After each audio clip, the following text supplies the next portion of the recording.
Fail early, fail as soon as possible. In the class that Brian Hayden and I teach here at the University of Michigan on entrepreneurship, we give the same amount of points to the student who comes up with an idea and throughout the process decides to walk away from the idea than we do to the person who starts the next Facebook or Amazon.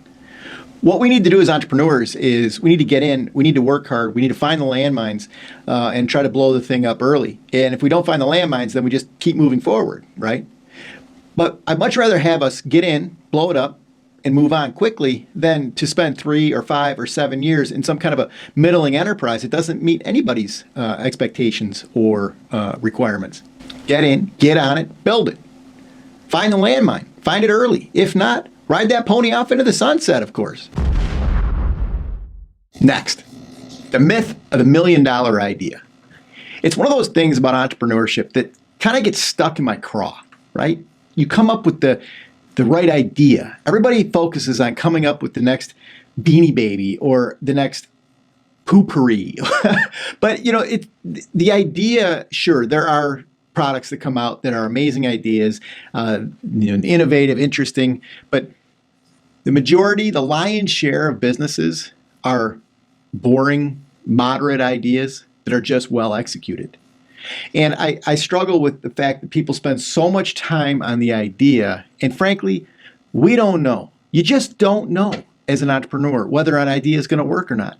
People will come to me and they'll say, Mike, I've got this idea. Can I share it with you? And it's sure, you can share it with me. And you present the idea. They're all half-baked, right? Because you haven't spent any real time on it. So, to assess a half-baked idea, I don't know. If I'm being honest, I don't know if it's going to work or not. The only way you can really know is to start and get going.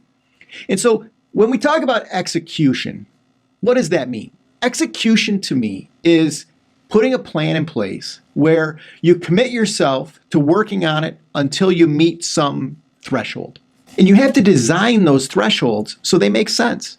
And so you commit yourself to phase one. Phase one leads to the first threshold. And if you get there, you get to threshold 1 and you decide to keep moving, you keep going and you move on to threshold 2.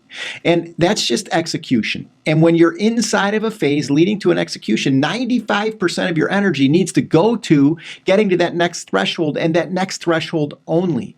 Don't get all distracted by everything else going on. I read books on entrepreneurship where they're talking about like family offices. I mean, the last thing in the world that entrepreneurs needs to be worrying about is their family office, right? So that's an extreme example. But my point is when you're inside of a phase, when you're working towards a threshold, that has all of your attention. And this is really a concept that my co-teacher here at the University of Michigan advocates, which is build your thresholds, cross your thresholds, and move on. And if you don't get to that threshold, then that is the factor that makes you decide to fold your cards and move on.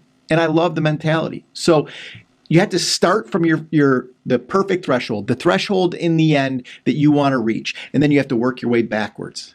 And so what would thresholds look like? It would be, first threshold is do you have a minimum viable product? Do you have a product that you can take to market and explain and build marketing materials around?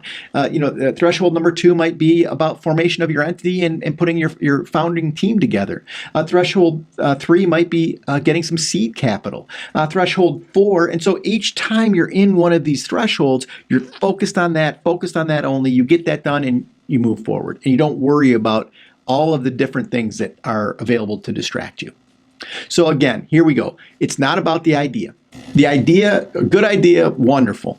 But I've seen a lot of good ideas fail because there isn't great execution. Put your plan in place, put your roadmap out in front of you, have your thresholds laid out, and then start to execute. And that's how you'll find out whether your product is viable or not. And you know what? Nobody else's opinion matters other than the people that are pulling out their wallets and they're paying for it. If people will pull out their wallets and pay for your product, you've got a viable product. For the entrepreneurs out there, keep it simple, keep it clean, stay focused, and go get them.